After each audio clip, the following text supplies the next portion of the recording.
In Kumasi, Ghana, Amina wanted the night to be unforgettable. She had worked hard for years, and her recent promotion at work felt like a victory she wanted to share with everyone she loved. She booked a beautiful hall, hung golden lights across the ceiling, and placed fresh flowers on every table.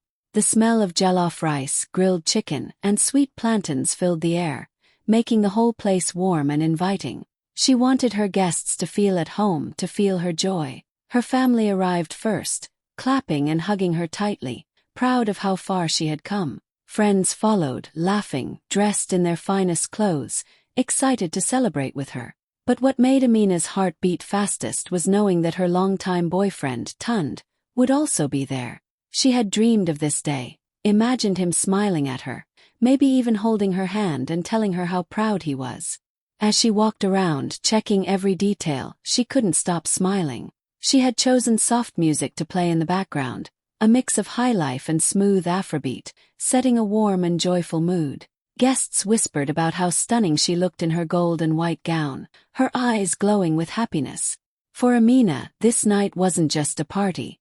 It was the beginning of something greater, the celebration of her success, and maybe, just maybe, the night she had been waiting for, the night when love and dreams would come together in one perfect moment. The dinner had been going perfectly. Guests were laughing, eating, and toasting Amina's big promotion. She sat at the center table, glowing with pride and happiness. Her heart was full, surrounded by family, friends, and the man she thought would soon become her husband. Every little detail she had planned, down to the golden candles and the soft music, seemed to fall into place. Felt like a dream. Then suddenly, Tund pushed his chair back and stood up. The room grew quiet as he held a small velvet box in his hand. Gasps filled the air.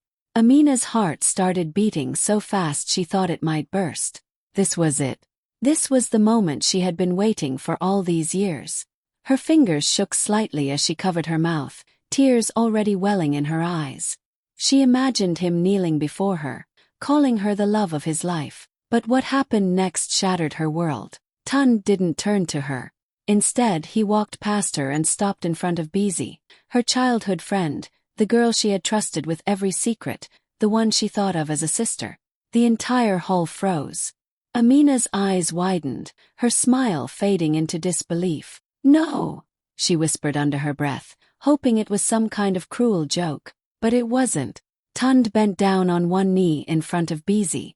With a wide smile, he opened the box, revealing a sparkling ring. His voice rang out, "Bizi, will you marry me?" The room erupted in shock. Some guests screamed, others covered their mouths in horror. All eyes darted back and forth between Amina and Bizi. Amina sat frozen in her chair, her hands trembling, her heart breaking into 1,000 pieces. She could hear the pounding of her pulse in her ears, louder than the gasps around her. Bizi, instead of looking guilty or ashamed, let out a small laugh and extended her hand proudly. She didn't even glance at Amina. She accepted the proposal with a smile as if the betrayal meant nothing, as if Amina didn't even exist. Tears burned in Amina's eyes, but she refused to let them fall. Her chest felt tight, like someone had reached inside and stolen the air from her lungs. Whispers began spreading across the hall. Some guests shook their heads, unable to believe what they were witnessing. Others stared at Amina, waiting to see her reaction, as though this was a performance and she was the star of a cruel play. Inside she screamed. This was supposed to be her night. Joy. Her moment of love. Instead, it had turned into the deepest humiliation she had ever known. She felt betrayed not only by the man she loved but by the friend she trusted most.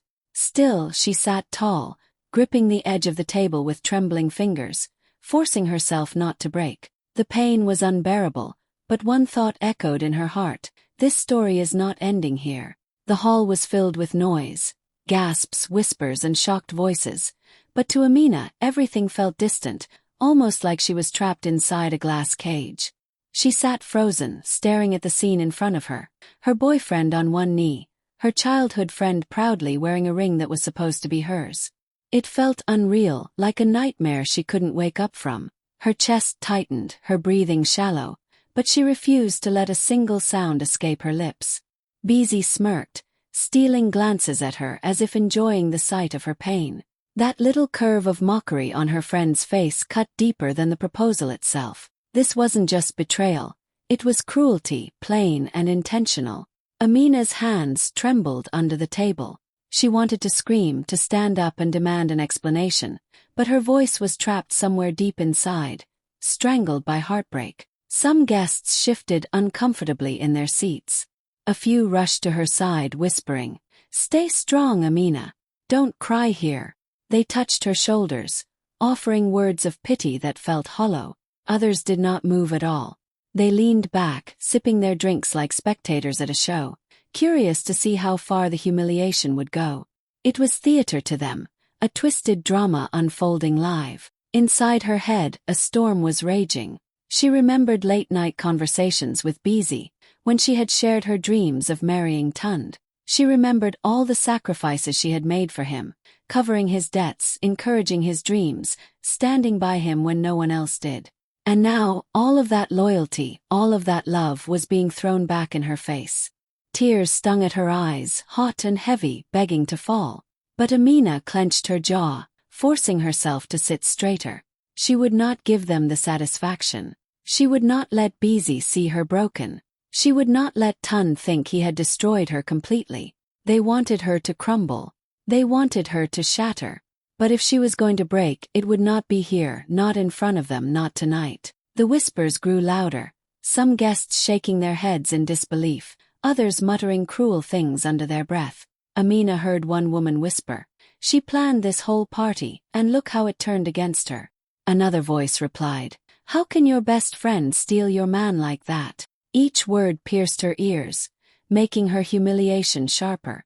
Still, she lifted her chin, her face calm, her eyes burning but unyielding. The hall was heavy with tension, everyone waiting for her to collapse, but she sat like a queen in ruins, dignified even in her heartbreak. Behind her silence, however, a fire was building. Amina was shattered, yes, but in that silence, she was also gathering strength. Her pain was deep, but her spirit was not defeated. This betrayal had broken her world, but it had also awakened something powerful inside her, something neither Tund nor Beezy would be prepared for. Weeks before the dinner party, Amina had started noticing things that didn't sit right with her.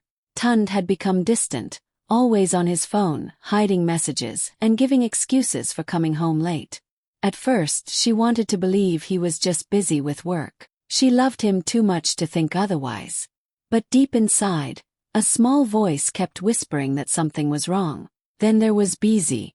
Her childhood friend had always been close to her, always around. But lately, Amina noticed little changes. How Beezy avoided eye contact when Tund was mentioned, how her laughter grew too loud whenever he was nearby, how she suddenly stopped asking Amina about him. Amina's heart didn't want to believe it, but her mind told her the truth. The two people she trusted most were hiding something. Instead of confronting them directly, she decided to move wisely. She reached out to a lawyer, a calm and sharp man who promised to dig out the truth. Quietly, without telling a soul, Amina gave him everything: phone records, financial statements, and names of people who might know more. She wanted facts, not suspicions. And soon the lawyer delivered. What he uncovered left Amina both heartbroken and furious. Tund had been secretly draining money from her accounts, using it to shower Beezy with gifts, expensive clothes, and trips. There were photos of them together in places she thought Tund had traveled to alone. There were messages, too. Sweet words, cruel jokes about Amina, plans for a future that did not include her. Every page of evidence felt like a knife to her chest, but she read them all, not once but twice. Amina cried alone in her room the night she saw the truth. Her tears fell silently, her body shaking, but when the tears stopped, something inside her hardened. She decided that if they thought she was weak, they were wrong. If they thought they could embarrass her, they had underestimated her. She wasn't going to walk into her own destruction unprepared. She was going to walk in ready. So while everyone thought she was busy planning the perfect dinner party, Amina was also preparing something else. A moment they would never forget. She told her lawyer to be ready, to hold the evidence until the right time. She kept her face calm around Tund and smiled at Beezy, even when it killed her inside. She played the role of the trusting friend and loving girlfriend, all while holding a storm inside her heart. Tonight was supposed to be their game, their stage to humiliate her. But they had no idea she had already seen through them. She wasn't the helpless victim they imagined. She was prepared. And when the right moment came, every lie, every betrayal, every insult would be ripped open in front of everyone. What they thought would be her downfall was about to become her rise. The hall was still buzzing after the shocking proposal. Some guests were whispering in disbelief, others still staring at Amina, waiting to see her break. But before anyone could say more, the lights suddenly dimmed. The laughter, the whispers, the clinking of glasses. Everything stopped. A hush fell over the room. Then, from the entrance, a man in a crisp black suit walked in. His steps were calm, steady, and confident, the sound of his shoes echoing across the floor. In his hand was a thick file stuffed with papers, bound neatly as though it held the weight of truth itself. The crowd turned in unison, curious and restless. Who was he? What was happening? Amina looked up at him, her expression calm but her heart pounding. She knew this moment was coming. She had planned it, waited for it, and now it was here. The man walked straight toward her and stopped at her side. He bowed his head slightly, his voice low and respectful as he said, "Miss Amina." Gasps spread through the hall. People began murmuring to each other, wondering why a lawyer had appeared in the middle of a celebration. Tun's face shifted, his smile faltering for the first time that evening. Beezy frowned, her hand tightening on Tun's arm. Something was wrong and they could both feel it. The lawyer straightened his tie, his eyes sweeping across the room with quiet authority. He wasn't there to play games. His presence alone carried weight, demanding attention. Guests who had been entertained by the scandal just moments ago now leaned forward in their seats, sensing that something bigger was about to unfold. Amina remained silent, her chin raised, her dignity intact. She didn't need to speak, her lawyer would do that for her. She had been humiliated in front of everyone, but now the stage was hers. The lawyer cleared his throat, the sound loud in the silence. He held up the file for everyone to see. "Before this evening continues," he said firmly, his voice carrying through the hall, "there are truths that must come to light." The room froze. The festive dinner now felt like a courtroom.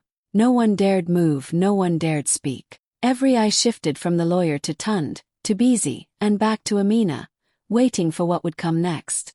Tund's face grew pale, beads of sweat forming on his forehead. He shifted uncomfortably, trying to laugh, but the sound died in his throat. Beezy's smirk was gone. She looked at Amina now with fear creeping into her eyes. The lawyer placed the heavy file on the table, his hand resting on it like a judge about to deliver a verdict. "This," he said, "is not just a celebration. It is also a revelation." The silence in the hall was deafening. Everyone could feel it. This was no longer Amina's humiliation. This was about to become her victory.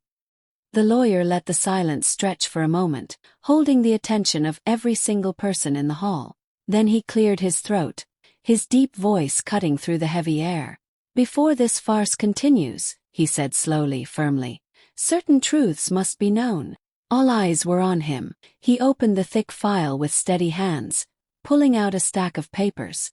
The sound of the sheets brushing against each other was louder than the whispers spreading through the room. He held them up for all to see. "These," he continued, "are financial records belonging to Miss Amina. For months, money has been vanishing from her accounts. At first it seemed like small amounts, easy to overlook. But when examined closely, it became clear. This was no mistake." The room grew tense. People leaned forward, eyes wide. The lawyer placed the documents on the table, pointing to the numbers. "These withdrawals," he said, "were made by Tund. Not once, not twice, but many times. And where did the money go? To fund the lavish lifestyle of none other than Beezy." Gasps exploded across the hall. Guests clutched their chests, some even standing in disbelief. Heads turned sharply toward Tund and Beezy. Tund's face drained of color, his lips parting as if to speak, but no words came. His hand shook slightly at his side. Beezy tried to laugh it off, but the sound was hollow, fake, and quickly died under the weight of the crowd's judgment. The lawyer wasn't finished. He pulled out photos, receipts of luxury handbags, jewelry, and spa trips all in Beezy's name, paid for with Amina's money. He laid them down one by one like weapons, each piece of evidence striking harder than the last. The audience couldn't hold back. Murmurs filled the hall. Unbelievable. After all she did for him. This is wickedness. The betrayal had just turned into a spectacle, and no one could look away. Through it all, Amina sat tall, her face calm, her eyes steady. She wore a small, calm smile, not of joy but of strength. Her silence spoke louder than any words could. She was no longer the woman being humiliated. She was the woman watching the truth set her free. Tund finally tried to stammer an excuse. It's not what it looks like, but his voice shook, and the lawyer cut him off coldly. The records don't lie. The bank transfers are in your name. The receipts are in hers. You thought no one would ever find out, but tonight, the truth has walked into this room. Gasps rose again, louder this time, followed by sharp claps from a few bold guests who couldn't hide their satisfaction. It was as if justice had just stepped onto the stage. Beezy's smirk had vanished completely. She avoided Amina's gaze, her hand still clutching the ring that only minutes ago had seemed like a triumph. Now it looked like a curse. And in the center of it all, Amina's quiet smile shone brighter than the golden lights. She had been betrayed, but she had come prepared. And now, the world was watching the tables turn. The lawyer wasn't finished. He placed another set of documents on the table, this time a folder filled with photographs and printed messages. His voice was steady, but every word cut like a blade. If stealing her money was not enough, let us speak of the deeper betrayal, the affair. The hall grew so silent that even the sound of people breathing could be heard. Slowly, the lawyer lifted the first photograph, holding it high so everyone could see. It was Tund and Beezy, holding hands at a beach resort, smiling like lovers without a care in the world. A collective gasp spread through the crowd. Then came another photo, this time of them kissing in a car parked outside a hotel. Another of them dining together in a craw, dressed like a couple on holiday. Guests turned their heads, unable to hide their disgust. These were not recent pictures. They went back years. The lawyer flipped through them like pages in a storybook, a story of betrayal that had been going on in secret while Amina believed she was loved. Then came the messages. Screenshots of late-night conversations filled with sweet words between Tund and Beezy. "She will never know," one message read. "She trusts me too much." Another from Beezy said, "She's blind. You are mine, not hers." Every line stung like fire, echoing through the hall. Gasps turned to angry murmurs.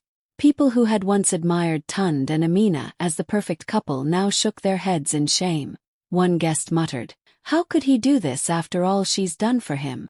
Another whispered, "And with her best friend? That's unforgivable." Tund's hands shook as he tried to speak. These are lies. They've been twisted." But his voice cracked and his face was drenched in sweat. He looked desperate, caught like a thief with nowhere to run. Beezy, on the other hand, tried to stand up and leave. She clutched her bag, her eyes darting to the exit as if escaping could erase the truth. But before she could take a step, the lawyer moved quickly and stood in her path. His expression was calm but firm. "You're not going anywhere," he said, his voice sharp with authority. The room erupted in murmurs again. Everyone was watching now, no longer entertained but outraged on Amina's behalf. Guests who had been silent earlier began clapping softly, not out of joy, but out of support for Amina. Others glared at Tund and Beezy with open disgust. The shame on their faces was undeniable. Through it all, Amina remained seated, her posture straight, her face calm, though her heart was racing inside her chest. She didn't need to speak. The evidence was speaking louder than she ever could. Tund looked at her helplessly, as if searching for mercy in her eyes, but she didn't even blink. And Beezy, once the friend she trusted most, now stood trembling, trapped in the truth she could no longer deny. The perfect mask of love they had built had shattered completely, and everyone in that room had seen what lay beneath, pure betrayal. For a long moment, Amina sat quietly, letting the storm of whispers and shocked gasps swirl around her. The lawyer had laid everything bare: Tun's theft, his affair, Beezy's betrayal, and the crowd was still reeling from it all. Then, slowly, with the poise of a queen, Amina rose to her feet. The hall fell silent again. Every eye turned to her. She took a deep breath, her voice steady but filled with emotion. "You tried to humiliate me in my own home," she began, her eyes fixed on Tund and Beezy. "You wanted to make me small in front of my family, my friends, my community. But you forgot one thing: betrayal doesn't break me. It only makes me stronger." The strength in her words cut through the tension like lightning. Guests nodded, some even whispering, "That's right," under their breath. Amina continued, her voice calm but powerful. "For weeks, I knew something was wrong. I saw the lies in your eyes. I heard the silence where love used to be. And so, I prepared. You thought tonight would be my downfall, but it is not. Tonight is my rise."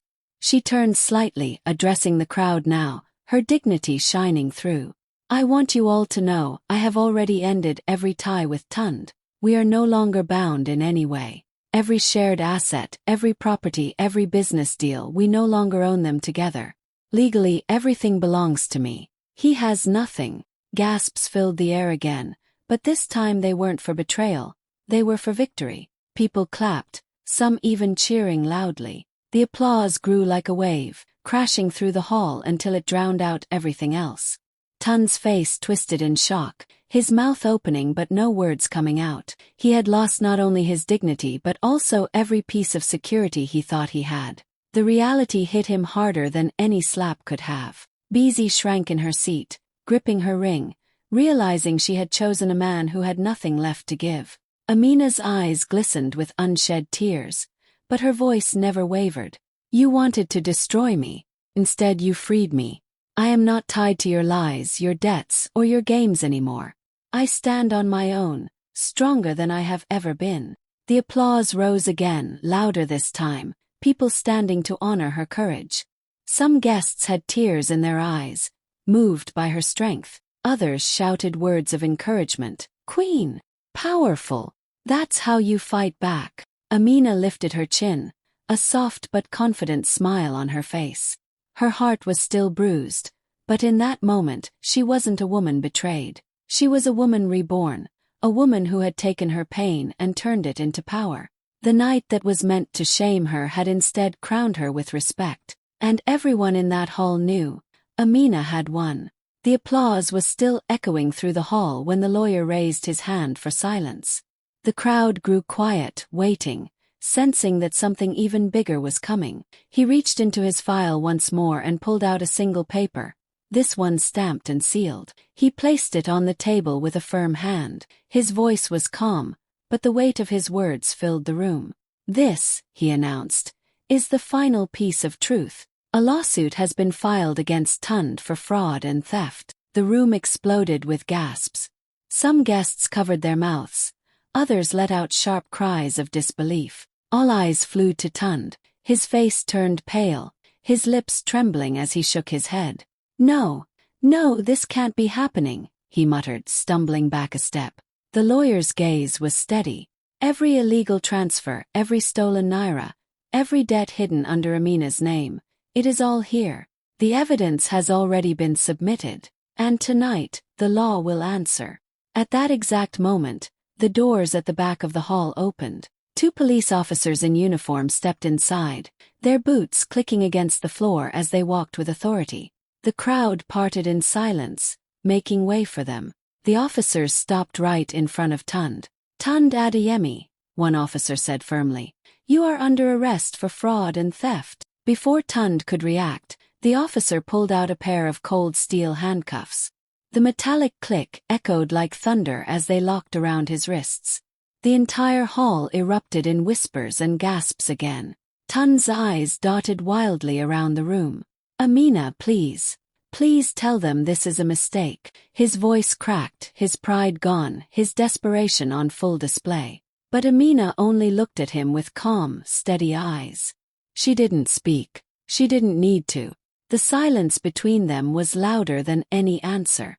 The officers grabbed his arms, holding him steady as he tried to resist. His once confident posture had collapsed into the broken stance of a man defeated. Some guests shook their heads in disgust, others whispered prayers for Amina's strength. No one moved to help him.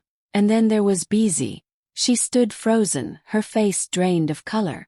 The ring on her finger, which only minutes ago had seemed like a prize, now looked like a chain binding her to shame.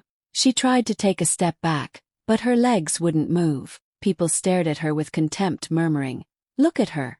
Shameless. What kind of friend does this?" She had wanted attention, but now she had it in the cruelest way. The lawyer closed his file calmly, his job done. The truth had been revealed, the law had spoken, and justice had entered the room.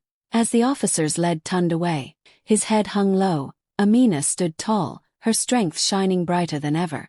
Betrayal had tried to crush her, but in the end, it was the betrayers who were crushed. And everyone in that hall knew they had just witnessed a downfall that would never be forgotten.